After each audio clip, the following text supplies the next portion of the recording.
为了能让我得嫁良人，父亲精心挑选了3个帅气的男人当我的童养夫。可我不喜欢他们，所以从小到大便总是将他们当玩物一样捉弄欺负，逼最硬汉的那个穿女装，让被称为高岭之花的那个当着其他人的面跪下给我系鞋带，把最爱美的那个一脚踹进污泥里，让他好看的脸变得脏兮兮。他们讨厌死了我，但碍于我大小姐的身份，却只能敢怒不敢言。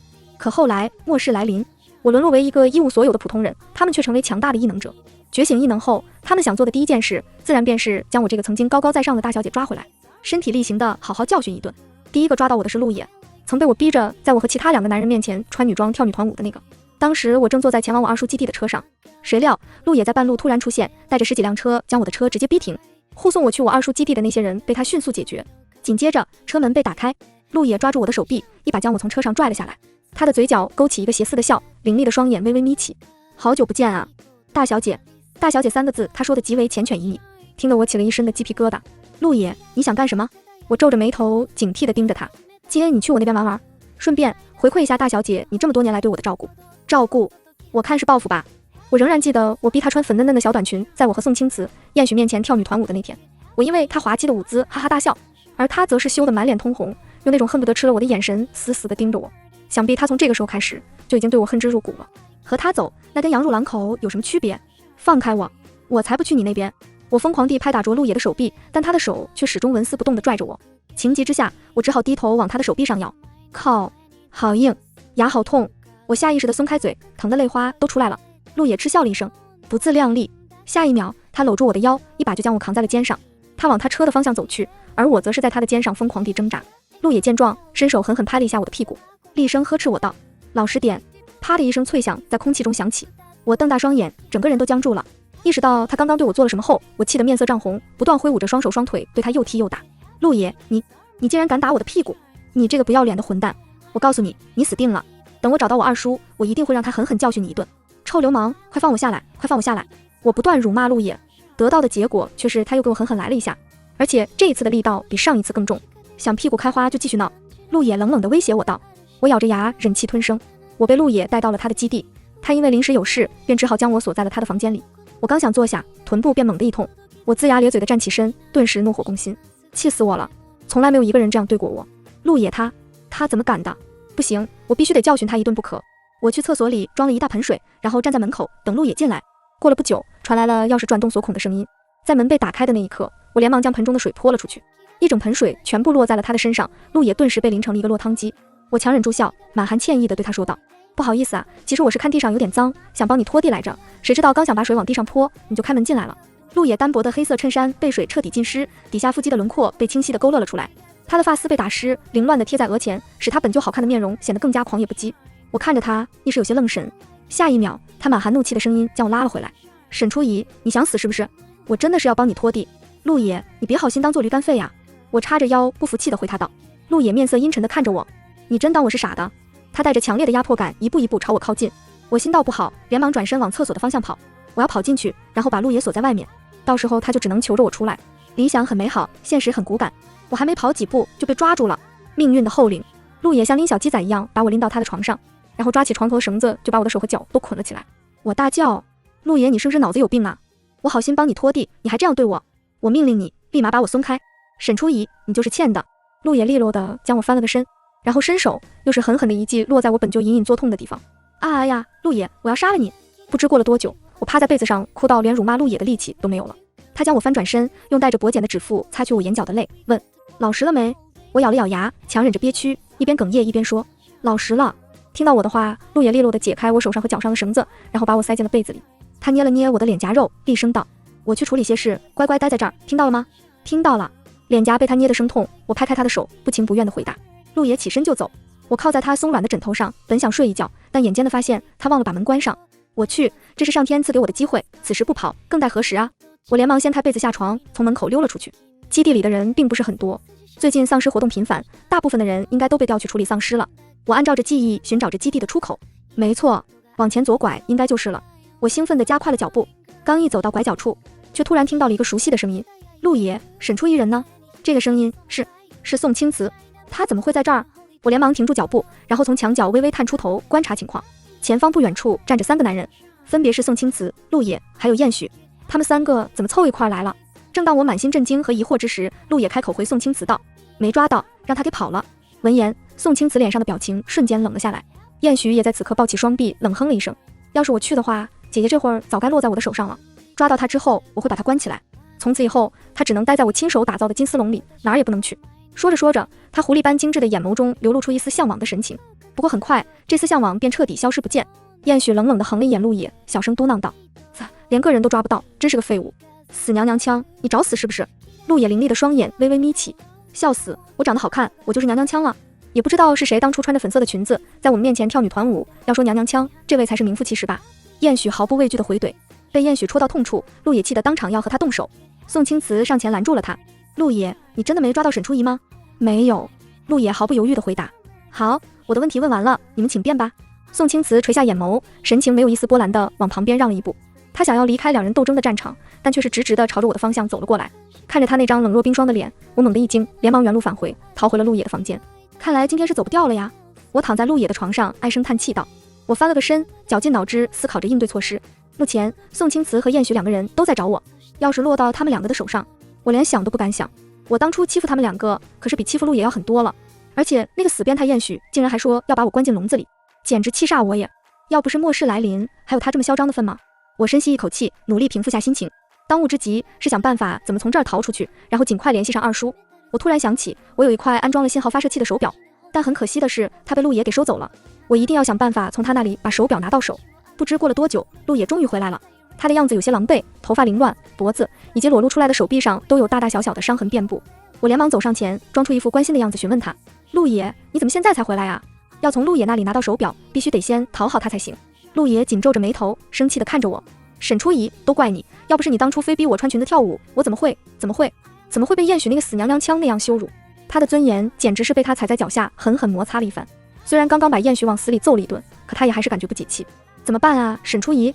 今天我是真的有点想让你屁股开花了。陆野眯了眯眼，朝着我道：我倒吸一口凉气，这狗人在别人那里受了气，往我身上撒是吧？算了，为了拿到手表，我忍。我牵起他的手，轻轻晃了晃，眨了眨眼道：哎呀，对不起嘛，人家当时还是个小孩子，不懂事，你大人有大量，就原谅我吧。撒娇这一套对我没用。还有，当时你已经满18岁了吧，小孩子。沈初怡，你脸皮能不能再厚一点？陆野面色阴沉地看着我，他抓起我的手腕就要把我往床的方向带。如果你要是实在不解气，那我以后也给你跳舞，你说穿什么我就穿什么，怎么样？我急急忙忙道。陆野停下脚步，朝我挑了挑眉。真的？千真万确？当然是假的，这是在给你画大饼呢，到时候我早就跑了。哼，本小姐的舞姿怎么可能让你欣赏？陆野看着我的眼神带着明显的探究意味，像是想要看透我的心中所想。我连忙避开他的视线，然后一把抓住他的手臂，装作此时才发现他的伤口。呀，陆野，你怎么出去一趟，身上多了这么多伤啊？快去拿药箱来，我替你处理一下。陆野把上衣脱了，坐在床边等着我给他上药。此时此刻，我将他的整个上身一览无余，他的肌肉线条流畅又紧实，每一块腹肌的轮廓都清楚得不得了，手臂上凸起的青筋和身上的伤痕更是平添了一份野性的美感。陆野的身材好像变得比之前更好了呀，就是不知道手感和之前还是不是一样。陆野的胸肌以前可是我的御用解压玩具，我平时不开心就会拿他的胸肌泄愤，各种把玩，直到他红着脸，眼睛有些湿润，咬牙切齿地喊我停手，我才会罢休。那个 QQ 弹弹的触感还真是有点怀念呢。趁着给陆野的伤口消毒上药的时候，我装作不经意地揉了几把他的胸肌。这手感真不错。我的手再次蠢蠢欲动，谁曾想这手才刚伸出去就被陆野一把给抓住了。我以为是我偷偷开他油被他发现了，大脑飞速运转，思考可以用来解释的理由。但让我没想到的是，下一秒他竟然主动抓着我的手往他的胸肌上按，再摸摸。他声音沙哑，语气中甚至还带着一丝乞求的意味。不知道为什么，陆野突然感觉自己浑身发热，胸膛上的小手冰冰凉凉的，让他感觉很舒服。他都这么说了，那我可就不客气了呀。掌心下的肌肤微微发烫，我情不自禁地用力一捏。陆野红着脸喘了一声，还怪好听的嘞。我正想再接再厉，谁曾想陆野的头上竟然凭空窜出了一对毛茸茸的兽耳。我惊讶地瞪大了双眼。陆野，你的头上怎么突然长出了一对耳朵呀？耳朵？不受控制的突然兽化是他异能失控的表现。燕许这死娘娘腔竟然和他玩阴的。陆野松开了握着我的手，他双眼发红，朝我大声道：快走，离我远点，越远越好。异能突然失控，他不知道自己会做出什么样凶残的事来。我连忙站起身往门口的方向跑，可为了防止我逃跑，陆野在房间里面也装了一个锁。靠，没有钥匙，我能走去哪儿？我回过头正想去找钥匙，却见一头巨大的黑豹猛地朝我扑了过来。我猝不及防地被他扑倒，在我还没反应过来之时，他叼起我，把我扔回了房间内的那张大床上。没过多久，黑豹也跳上了床。他毛茸茸的大脑袋猛地朝我靠近，然后仔仔细细地打量起了我。我被吓得浑身瑟瑟发抖，这是在干什么？看我哪里比较好入口吗？该死的，原来还有说话这项异能吗？黑豹的脑袋离我离得更近了，我害怕地闭上了眼睛。紧接着，我感觉身上一凉，我下意识地睁开眼，只见刚刚还完好无损穿在我身上的裙子，此刻已经化为了一件破烂。我惊讶地瞪大了双眼。此时此刻，黑豹金黄色的眼瞳正死死地盯着我，他粗重灼热的鼻息不断地喷洒在我的身上。这下我算是明白了，鹿也不是想吃了我，而是想和我玩人兽 play。 我下意识地起身想要逃跑，黑豹却在此刻抬起他那巨大的豹爪，将我硬生生按了回去。他的爪子死死地压制着我，让我一动也动不了。黑豹朝着我怒吼了一声，像是在斥责我的逃跑行为。我感觉我的耳膜都快要被震破了。紧接着他低下头来，用布满倒刺的舌头开始一点一点舔舐我的锁骨和脖颈。天杀的，好痛啊！这么巨大的体型差，我绝对会死的。老天爷，求求你救救我吧！呜呜呜！我这么年轻，这么貌美，我还不想死啊？不知道老天爷是不是真的听到了我的祷告，在鹿野即将突破我的防线之时，他竟真的重新变回了人形，然后晕倒在了我的身上。在这之后的下一秒，我也因为受到过度的惊吓昏了过去。醒来之时，我一睁开眼看到的便是鹿野那张充满愧疚的脸。鹿野，你这混蛋！我朝着他怒吼出声，身上的伤口疼得我眼泪都出来了。对不起。鹿野的声音很是微弱，再也不复之前要打我屁股时的气势。对不起有用的话，还要警察干什么？要是伤口留疤了的话，他就是说上10000遍对不起都没用。我气得胸腔不断的上下起伏。鹿野将自己的脸凑了上来，你要是觉得不解气，你就打我吧。我毫不犹豫地甩了他2个耳光，然后停了手。没关系，你可以多打我几下的。才不要，皮糙肉厚的，打得我手都痛死了。鹿野连忙牵起我的手，用指腹在我的手心轻轻地揉了揉。对不起，都怪我脸皮太厚了。他的语气卑微到了极点。昨天晚上的事，我很抱歉，不过我保证我会负责的。负责？负什么责？我的小脑袋瓜飞速的旋转。鹿野该不会以为昨天他已经和我很好，就让他这么误会着吧。趁着他现在对我很愧疚，我非得狠狠奴役他一番不可。谁让他之前蹬鼻子上脸威胁我，还打我屁股来着？我抱起双臂质问他道。好，那你说你要怎么负责？鹿野神色认真地道。你有什么想要的东西，我都给你拿过来，怎么样？我想要。我用食指抵住嘴唇，仔细思索了一番，想好后，我笑着脱口而出道。我想要，你叫我主人。鹿野脸上的表情僵住了。过了一会儿，他支支吾吾道。这个不行，换一个。不换，我就要这个。鹿野面露纠结。我和他之间的气氛一时僵持了起来。为了打破这个僵局，我狠狠掐了一把自己的大腿，眼泪刷的一下就盈满了我的眼眶。鹿野，你就是个大渣男，不仅欺负我，还言而无信。我恨你，我恨死你了。鹿野一下就慌了。我叫就是了。你别哭了。下一秒，鹿野声若闻音地道。主人，大声点，我听不见。鹿野深吸一口气，而后闭上双眼，视死如归般大喊。主人。我捂住耳朵，皱着眉头看向他，喊这么大声干嘛？我耳朵又没聋。鹿野尴尬地头都抬不起来了。看到他这副样子，我的嘴角控制不住的上扬。嘻嘻，你小子踢到我，可算是踢到铁板喽。我饿了，去给我拿点吃的来。我继续使唤他道。鹿野乖乖地给我拿来了一堆吃的。我朝他张开双臂，抱我，我要坐你腿上吃。鹿野的瞳孔颤了颤，耳根处迅速弥漫上一抹绯色。他愣了好几秒，呆呆地站在原地，好似又在纠结。见状，我大声哭喊：鹿野，你这个言而无信的混！还没等我说完，鹿野立马将我抱了起来。我坐到鹿野腿上的时候，他一动也不动，浑身僵硬的像具僵尸，眼里没活是不是？还不快喂我吃东西！我呵斥他道。鹿野像个狗腿子似的，连忙照做。坐在鹿野的腿上，吃着他喂给我的美味食物，我感觉自己好像回到了末世还没降临之前的日子。不对，好像还少了一样东西。我伸出手指点了点鹿野的胸膛，把扣子解开，快点！啊！鹿野愣愣地看着我，脸烧得更厉害了。见他迟迟没有动作，我眯起眼眸，警告他道：怎么？你是想忤逆我吗？没有。鹿野飞快地摇了摇头，然后迅速解开了自己衬衫的纽扣。我的手沿着他敞开的领口伸了进去。手感不错。我愉悦地勾起了唇角，一边摸着腹肌，一边吃着美食，就一个字，爽。那天之后，鹿野可谓是对我言听计从，我说什么他就做什么，诸如给我端茶倒水、捶背捏肩，我让他变成黑豹，当着别人的面骑在他身上遛他，他也没有怨言。舒舒服服地享受完好几天他的伺候之后，我觉得是时候跑路了。都这么多天了，我还没到我二叔呢，我二叔该急坏了。我找到鹿野的时候，他正在会议室里，刚和别人开完会。我开门见山道：鹿野，你之前不是收走了我一些东西吗？现在把它们还给我。你要那些东西干什么？美女的是你少管。再说了，那些本来就是我的东西，我要回来还不成了？听到我的话，鹿野的神情一下就变得紧张了起来。沈初怡，你想走是不是？为什么？是我这些天哪里做的不够好吗？如果是因为你嫌弃我的按摩手法的话，那你不用担心，基地新收留了一批按摩师傅，我会去和他们好好学习一番的。还有，我最近有在加强锻炼了，以后我会让你摸得更爽的。你别走好不好？鹿野牵起我的手，卑微地看着我。或许是因为见惯了陆野对我宁死不屈、张牙舞爪的模样，他现在这样低声下气的讨好我，反而让我有些不适应了起来。我不由得软了语气，哎呀，你对我这么好，我怎么舍得走啊？那堆东西里面有我亲人送给我的配饰，他对我很重要，你就还给我吧。真的不会走？真的。我毫不犹豫地回答。陆野这才松口，将我的那些东西拿来递给我。我连忙从中把那块手表拿出来，然后戴在手上。为了支开陆野，我软声软气地开口道：陆野，你是不是还有事情要忙啊？那你去忙吧，我会等你回来的。他站着没动，还用一副欲言又止的表情看着我。怎么啦？我问。沈初怡，我还是有点不放心，你亲我一下，我就信你。陆野指了指自己的脸颊，这家伙真是越来越得寸进尺了。我心里一阵无语。算了，成功就在前方，我忍。我走上前，陆野也在这个时候配合我低下头。可就在我的嘴唇快要贴近他的脸颊之时，他却突然转过头。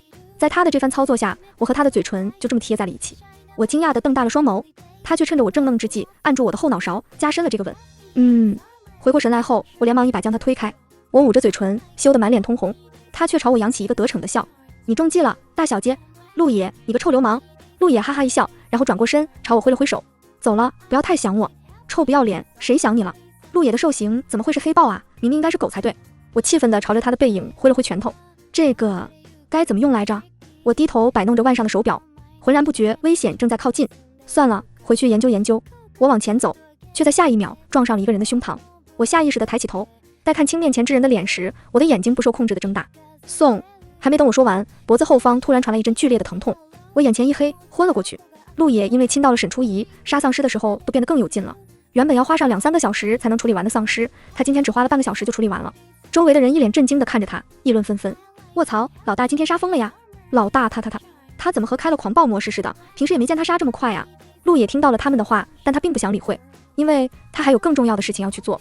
他自顾自地坐进车里，将身上沾染了血迹的衣服脱下，换上一身干净的衣服，然后双手按住方向盘，吹了一声口哨。完美收工，回去见大小姐喽！陆野一到基地就往自己的房间奔去，他一把推开门，兴奋地大声喊道：沈初怡，我回来了。不在这里吗？看着空荡荡的房间，他愣了一瞬。那我去别的地方找找吧。陆野笑着去别的地方找沈初怡，找遍了整个基地的那一刻，他终于笑不出来了。找不到，哪里都找不到，他跑了。过了良久，陆野紧攥着拳头，咬牙切齿地说了一句：骗子。再次醒来之时，我正躺在宋青瓷的怀里，睁开眼看到他的那一刻，我下意识地挪了挪身子，想离他远一点，可下一秒他却搂住我的腰，将我一把带了回去。看着他那双淡漠的双眼，我紧张地咽了咽口水。宋青瓷开口道：为什么要躲？我是你亲自选定的未婚夫，又不是什么洪水猛兽，还是说你有了更好的人选，不想要我了？宋青瓷、陆野、燕许是父亲为我挑选的童养夫，他将他们从小培养长大，等到我能够结婚的那天，他们3个人当中将会有一位成为我未来真正的丈夫。最终我选择的人是宋青瓷，因为他最聪明、最理智也最冷静，他是3个人当中最有能力协助我将沈氏这个庞大的商业帝国给打理好的人。为什么不说话？是默认了吗？我没有。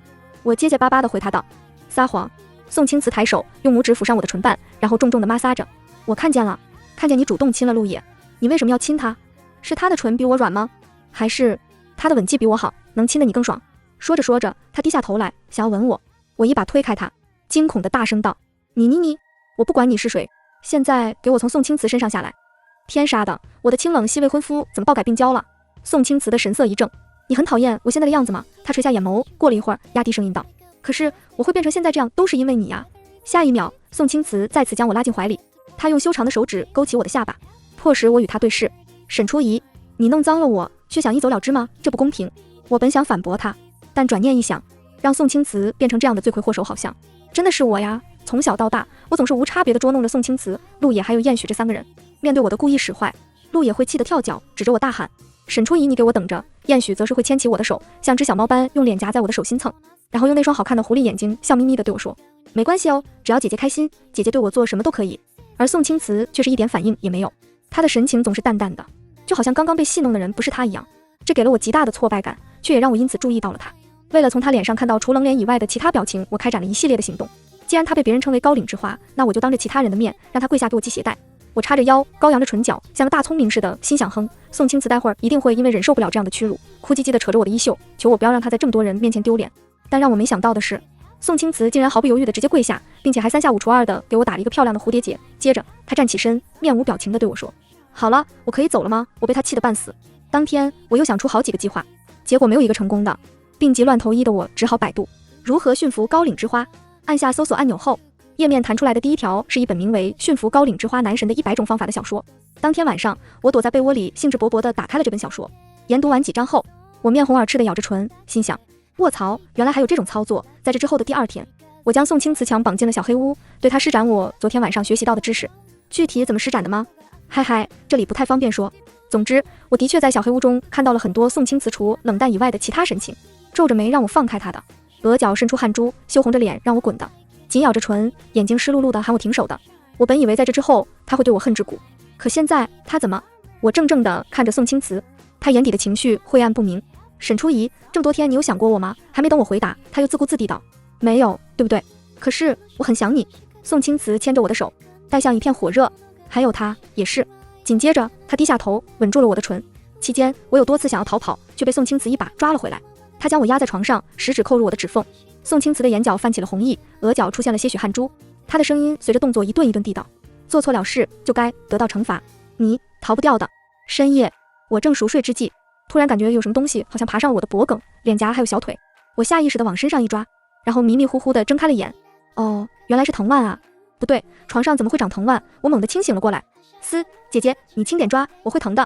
听到这个声音，我下意识往身侧看去，双眸不受控制地睁大。燕，话还没说出口，便被燕许用手掌堵住他用食指抵在唇边，比了一个嘘的动作。姐姐小声点，你也不想哥哥被吵醒吧？我连忙回头看了一眼宋青瓷，确认他正在熟睡，我才稍微安下心来。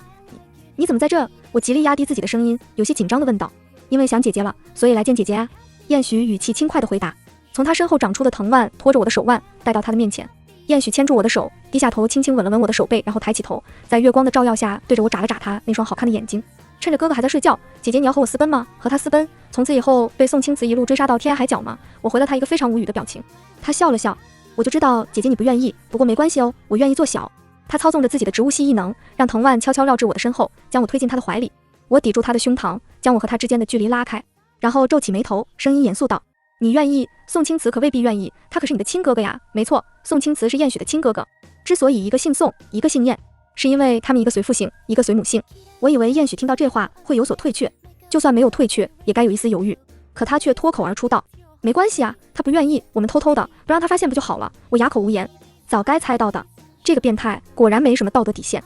姐姐，你最开始喜欢的人不是我吗？可为什么后面你却选了哥哥？燕许看着我，眼神中流露出一丝落寞。我最开始喜欢的人的确是燕许。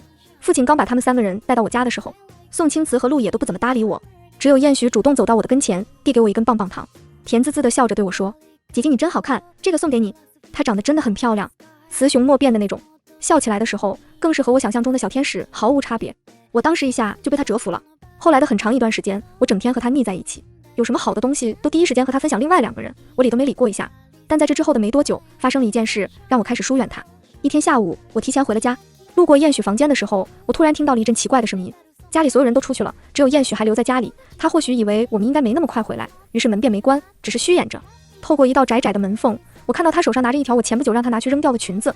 本该干干净净的裙子早已变得脏污不堪。下一秒，我清楚地听见了他在说什么。他在喊姐姐，喊完姐姐之后又喊我的名字，便又一遍的重复。当时年纪还不是特别大的，我感觉自己整个人像是被一道雷劈了一下。燕许在我心中纯洁小天使的形象一下就崩塌了，取而代之的则是这是个变态，我要远离他。渐渐的，我就不怎么亲近燕许了，甚至还像捉弄宋青瓷和陆野一样捉弄他。但他一般都不怎么生气，用一句很通俗的话来形容，就是你给他一巴掌，他还反过来舔你的手。他情绪波动唯一比较大的一次，是我当初一脚把他踹进污泥里的时候。他本想狠狠教训那个暗算他的人，却在回头看到我的时候愣了神。反应过来之后，他连忙用袖子擦去脸上的污泥，见怎么也擦不干净。他飞快地用手臂遮住脸庞，急得哭了出来。不要看我，我现在一定很丑。我当时觉得燕许可真是我见过最爱美的男生了。姐姐，你选哥哥是因为觉得哥哥现在长得比我好看吗？燕许的再次提问将我的思绪拉回来。我摇了摇头，直到现在我也还是觉得燕许是3个人当中长得最精致好看的那一个。那就是姐姐你喜欢上哥哥了，对吗？我喜欢宋青瓷吗？平心而论，我不知道，我没有喜欢过人，所以不知道喜欢一个人究竟会有什么样的感觉和表现。见我不回应，燕许自顾自地说道：姐姐，你知道我为什么在意自己好不好看吗？为什么？因为你当初和我说3个人里面我长得最好看，所以你最喜欢我。我有些惊讶地看着他，我还以为只是他单纯比较爱美而已。燕许笑了，姐姐用这样的眼神看着我，是被我感动了吗？被我感动了的话，那我们就在一起吧。我改天去打探一下哥哥，如果他不同意的话，我们就地下恋，我保证不让他发现。我还没同意呢，你别得寸进尺。燕许完全不理会我的话，他抱着我的肩膀，将头埋进我的颈窝。不知从哪里长出来的一株小藤蔓在我的脖子上魔掌了一下。燕许眯了眯眼，语气有些不悦地道：“这些都是哥哥留下的吗？废话，怎么办啊，姐姐？我本来以为我可以很大度的，可是看到这些痕迹，我还是会觉得很嫉妒。姐姐，你让我也留一个，好不好？”“不好！”我连忙拒绝他。可燕许不听，张开嘴便往我脖子上完好无损、没有一丝红痕的肌肤上来了一口。而就在此刻，宋青瓷翻了个身，揽住我的腰，想要将我抱进怀里。我的呼吸猛地一滞，感受着前胸和后背传来的体温，我闭上双眼，有点想死。疯了，都疯了！我被迫接受了燕许让我和他偷情的提议。他和宋青瓷现在疯批的程度都差不多，我哪个都惹不起。在他们身边待了几天，他们就折腾了我几天。宋青瓷成天面无表情的卖惨，说是我把他弄成现在这个样子的，我要对他负责。他借着这个借口对我提出了各种非常过分的要求，而我都不知道用什么理由去拒绝他，只能乖乖照做。燕许则更是发癫，在我面前他彻底不装了。在与宋青瓷只有一墙之隔的房间内，他将我抵在墙上。我提心吊胆，生怕被发现时，他却贴在我耳边说：“姐姐，我们这样偷偷摸摸的，是不是特别刺激？哥哥他都不知道我们有这么爽。”有时候他还自顾自地玩起角色扮演，对我说：“嫂嫂别回头，我是我哥。”在我快要招架不住他们两个的时候，又有一个男人找上了门，那就是陆野。宋青瓷和燕许出任务的时候带上了我，在前往目标地点的途中，我们遇上了陆野。他的身后跟着一大堆人，似乎是有意来拦截我们的。他站在高处，眼睛直勾勾地盯着我，说：“沈初怡，过来我这边，跟我走。之前的所有事我都可以既往不咎。”燕许本来就看不惯他，闻言他不由得出声道：“你是他什么人啊？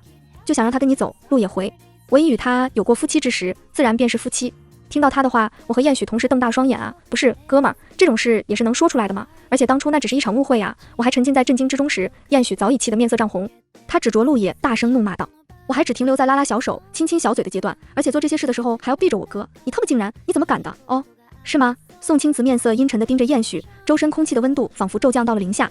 燕许尬笑了一下：“不是哥，你听我解释。”“不用解释了，你们两个今天我会一个一个收拾。”“陆野，收拾我？哈！”宋青瓷，你的口气还真不小啊！那便来打一架吧，谁赢了，谁就可以带走沈初怡。天啊，这是什么大型修罗场？在我感叹完的下一秒，他们便打了起来。没过多久，他们各种让人眼花缭乱的异能便将现场的场地弄得一片狼藉。正当我焦虑怎么让他们停手的时候，一辆车悄悄靠近了我。伴随着车窗落下，我看到了我二叔那张熟悉的脸。看到他的那一刻，我都快哭出来了。在他打开车门朝我走来的时候，我连忙迎了上去。“二叔，你怎么才来呀？距离手表信号的发出都已经过去好几天了。”二叔刚想和我解释原因，我便急急忙忙地打断了他。“算了，二叔，你先别解释了，你能不能帮我个忙，让他们别打了？”我指了指我身后的3个人，我把事情的来龙去脉给他讲了一下。二叔听完后，胸有成竹地拍了拍胸脯，道：“没问题，包在我身上。”他拿来一个大喇叭，朝着正在用异能打架的3个人的方向大声喊道：“小伙子们，别打了！我侄女说你们3个她都喜欢，她愿意给你们每个人一个家。”我瞪大双眼，面色焦急地踩了踩脚。“我什么时候说了？”二叔拍了拍我的手：“别急别急，你看他们这不是停下来了吗？”我转头一看，确实停下来了。